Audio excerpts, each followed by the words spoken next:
हनुमान चालीसा पढ़नी है ना, हनुमान जी की तो आगे बिल्कुल मत पढ़िए, क्योंकि हनुमान जी दुविधा बहुत विचित्र और बुरी चीज़ है। पहले तो ये समझ लीजिए कि दुविधा है क्या।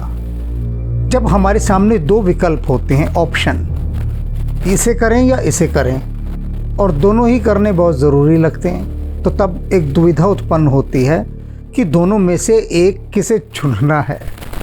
ये एक चुनना व्यक्ति के लिए बड़ी भारी मुसीबत बन जाती है, बहुत भारी मुसीबत। क्योंकि द्वंद्वग्रस्त स्थिति का क्या मतलब होता है कि आप डुअलिटी में बट गए, दो जगह आपका मन बट गया। अब जब मन दो जगह बट गया तो बिल्कुल ऐसा हुआ जैसे दो नावों में सवार होना, तो व्यक्ति गिरेगा ही गिरेगा।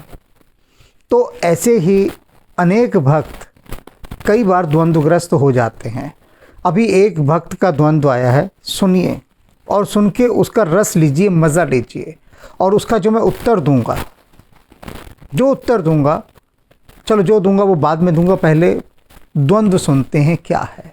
हनुमान चालीसा श्री हनुमान जी महाराज के सामने बैठ के करना चाहिए या प्रभु राम जी के सामने बैठ के करना चाहिए, वो जरा मुझे दुविधा है, तो मेहरबानी करके जरा बताने की कृपा करिए। जय राम जी की। प्रभु के श्री चरणों में साक्षात धन्यवाद प्रणाम। सुन लिया आपने द्वंद्व, और इस द्वंद्व का मज़ा भी आप सब ले रहे होंगे। अब जो इस समय मैं उत्तर दूंगा वह उत्तर सबके लिए नहीं है। जिस भक्त ने यह प्रश्न पूछा है, मेरा उत्तर अभी सिर्फ उनके लिए व्यक्तिगत रूप से है, इंडिविजुअल आंसर, सिर्फ उनके लिए। तो बाकी लोग इस उत्तर को बिल्कुल भी इसका अनुगमन ना करें, इसको फॉलो ना करें। उनके लिए भी दूंगा मैं उत्तर कि ऐसी स्थिति में वे क्या करें, लेकिन सबसे पहले इनका उत्तर सुन लीजिए। तो भैया रे, आपकी सबसे बड़ी दुविधा है कि आप हनुमान चालीसा हनुमान जी के आगे पढ़ें या राम जी के आगे। अब प्रश्न ये है कि आप हनुमान चालीसा पढ़ना ही क्यों चाहते हैं। उत्तर भी मैं दे दूं आपका।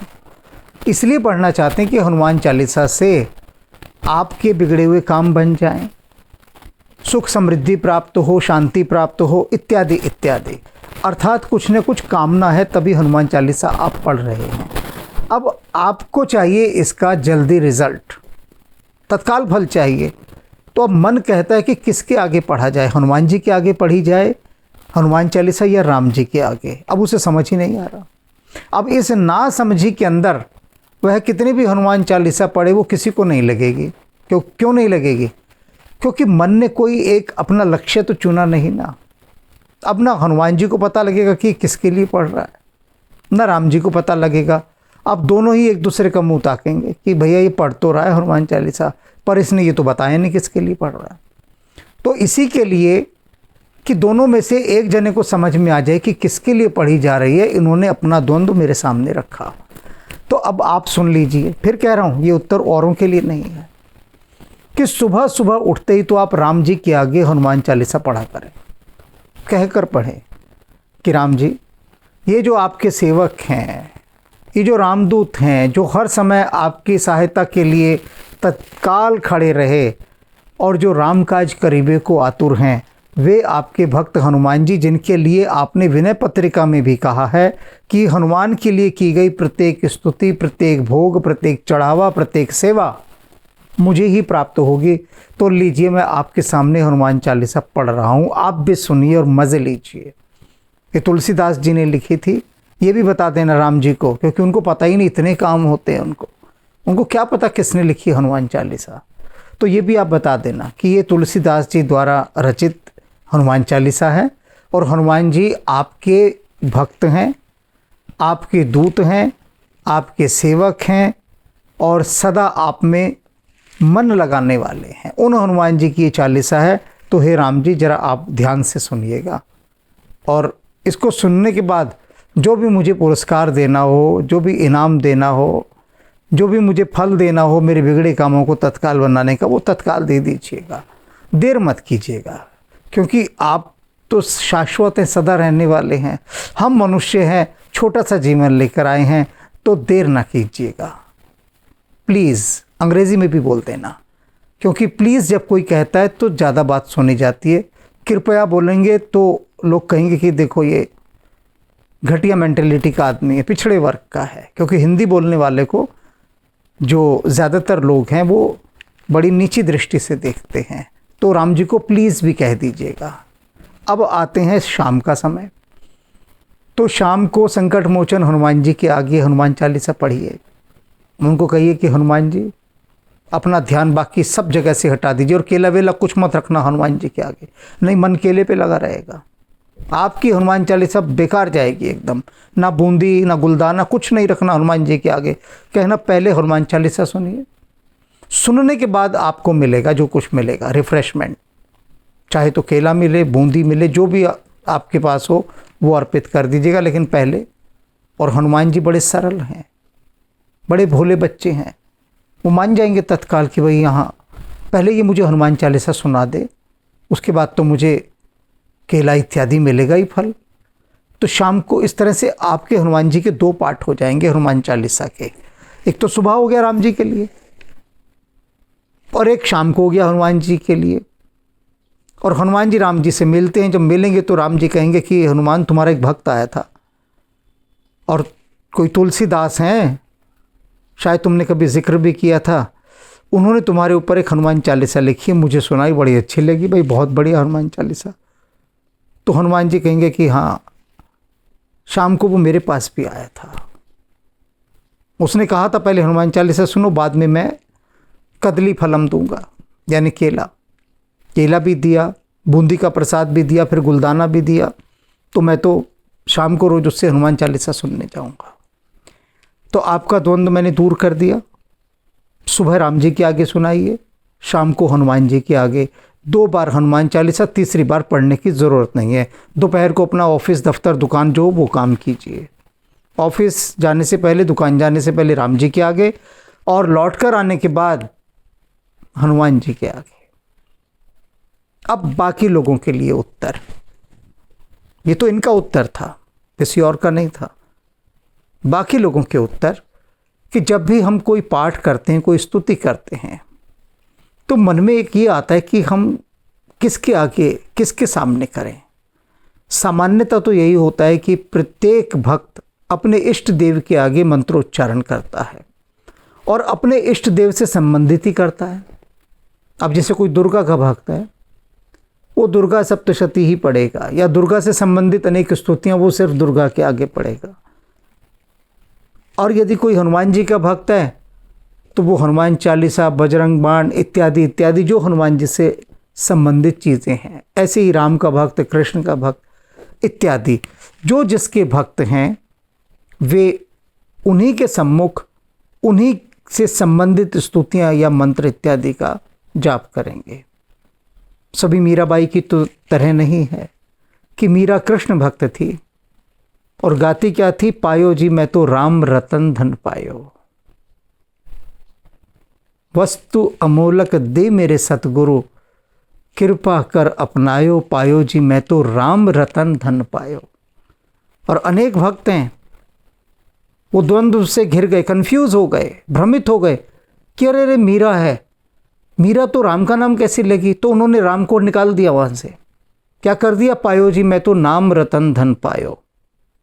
मतलब जो मूल टेक्स्ट था, ओरिजिनल टेक्स्ट, मूल पाठ है, मीराबाई भी सोचती होगी ये कैसे लोग हैं। मैंने तो देखा कि जो कृष्ण है वो राम ही हैं, तभी तो मैंने कहा पायो जी मैं तो राम रतन धन पायो, और इन्होंने राम को ही वहाँ से निकाल दिया। और जो भी भक्ति ये गाएगा पायो जी मैं तो नाम रतन धन पायो, वो कोई फल पाएगा ही नहीं इसका, क्योंकि मूल जो तार जुड़े हैं, मूल जो स्रोत है, उसमें हमने दोष उत्पन्न कर दिया। और मैं सबसे गहरे राज की बात बता रहा हूँ, हनुमान चालीसा पढ़नी है ना, ना हनुमान जी के आगे पढ़ो ना राम जी के आगे। ये उत्तर दूसरों के लिए, जिस भक्त ने पूछा था उनके लिए ये उत्तर नहीं है, और ना पहला भक्त इस उत्तर को सुने, क्योंकि उस पहले भक्त को ये उत्तर समझ में भी नहीं आएगा। ये बाकी भक्तों के लिए है। एक उदाहरण दे रहा हूँ, हनुमान चालीसा पढ़नी है ना, हनुमान जी के तो आगे बिल्कुल मत पढ़िए, क्योंकि हनुमान जी पक चुके हैं ये सुन सुनकर हनुमान चालीसा। वो कहते हैं कि और कोई काम ही नहीं बचा, कोई मुझे 7 बार सुना रहा है, कोई 700 बार सुना रहा है, कोई 100 बार पाठ कर सोई, कोई 100 बार सुना रहा है, सब हनुमान चालीसा सुना रहे हैं। किसी को ये नहीं होता कि मेरे सामने आके शांत होकर चुपचाप बैठ जाए। हनुमान जी जो चाहते हैं कि उनके पास भक्त आए, चुपचाप बस बैठ जाए, कुछ ना करे, just sit, nothing to do, बस बैठ जाए। और इस बैठने को ही उपनिषद कहा गया है। उपनिषद का अर्थ होता है बैठ जाना, निकट बैठ जाना, ये उपनिषद का अर्थ है। तो निकट बैठ जाना, जिस दिन हनुमान जी के साथ आपका उपनिषद घट गया, उस दिन कुछ भी गाने की आवश्यकता नहीं है, ना हनुमान चालीसा, ना बजरंग बाण, ना इत्यादि, कुछ भी नहीं। ये पहले के स्टेजेस हैं सारे। जिस समय मन तृप्त नहीं होता जब तक, तब तक वो जाप करता है। इस बात को भी समझ लीजिए। यहाँ कोई हनुमान चालीसा का बिल्कुल भी विरोध नहीं है कि मैं ये कह रहा हूँ कि हनुमान चालीसा पढ़ने की आवश्यकता ही नहीं है। यदि भीतर अभी वो तलब है कि मंत्रोच्चार होना चाहिए, मन तृप्त नहीं हुआ अभी तक, और मन तृप्त नहीं हुआ तो मन चाहता है कि उसकी प्यास ही नहीं बुझी पाई। जब प्यास नहीं बुझी तो निरंतर जाप करते रहो, हनुमान चालीसा इत्यादि जो पढ़ना है पढ़ते रहो। इस बात की बिना परवाह किए कि सामने हनुमान जी को रखें, राम जी को रखें, भगवान कृष्ण को रखें, या माँ दुर्गा को रखें, भगवान शिव को रखें, इत्यादि इत्यादि अनंत देवी देवता हैं, किसको सामने रखें? अपने को सामने रखिए। चाहे तो ड्रेसिंग टेबल के आगे बैठ के अपने को देखते हुए पढ़ लीजिए, वो भी नहीं करना तो आकाश की ओर देखते हुए कर लीजिए, वो भी नहीं करना तो किसी पेड़ को जाकर कहो कि भैया रे सुन जरा हनुमान चालीसा, श्री राम स्तुति, बजरंग बाण या शिवोपासना, दुर्गा सप्तशती, पेड़ को सुना कर आइए। और पेड़ आपकी इस स्तुति को बड़े ध्यान से सुनेगा, क्योंकि कौन आ रहा है उससे सुनाने, कौन उससे बात करने आ रहा है पेड़ से? कोई भी नहीं। लोग पास से निकलते हैं, चाकू लेते हैं, उसके ऊपर आई लव यू लिख देते हैं, कोई दिल का निशान बना देगा, घायल करके आ जाते हैं पेड़ को। लेकिन पेड़ का स्पर्श करके उसके पास बैठकर और उसे कहो कि आज मैं तुझे हनुमान चालीसा सुनाने आया हूँ, या जो भी कुछ सुनाना है, हनुमान चालीसा भी छोड़ो, अपने दुख दर्द सुना दो पेड़ को जाके कि ये मेरे दुख दर्द हैं। खुशी का समाचार मत सुनाना, क्योंकि अगर लॉटरी लगेगी, ढेर सारा पैसा आएगा, खुशी आएगी, तो होटलों में जाओगे, पार्टियां दोगे, तब थोड़ी ना पेड़ को याद करोगे, तब हनुमान जी को थोड़ी ना याद करोगे। तो तब कहाँ जाओगे? पार्टी करने। ठीक है, बढ़िया रेस्टोरेंट जहाँ जिसके पास बार का भी लाइसेंस हो, वहाँ पर सारे मित्र इत्यादि को बुलाएंगे, भैया आ जाओ पार्टी करनी है। तब थोड़ी ना पेड़ के पास जाओगे, उससे कहोगे कि सुन आज राम जी ने मुझे इतना पैसा दिया। उनको गलती लग गई कोई, मैं इस योग्य तो था ही नहीं मुझे इतना मिले, वो गलती से उन्होंने दे दिया, रॉन्ग नंबर लग गया।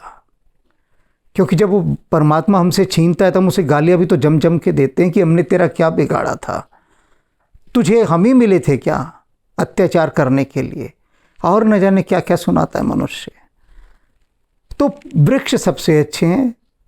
कुछ भी सुनाना है, अपना दुख दर्द, स्तुति पाठ इत्यादि, जाकर वृक्ष के सामने सुनाओ, नदी को सुनाओ, पत्थरों को सुनाओ, उनको सुनाओ जिनके पास सुनाने कोई नहीं आता और जो तरसते हैं कि कोई उनके पास आके कुछ सुना दे।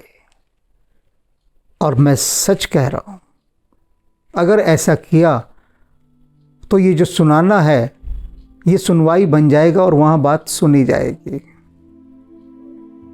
करके देखें, खुद पता लग जाएगा कि बात सुनी जा रही है। प्रकृति ही वह संदेश वाहक है जो हमारी बात परमात्मा तक पहुंचाती है।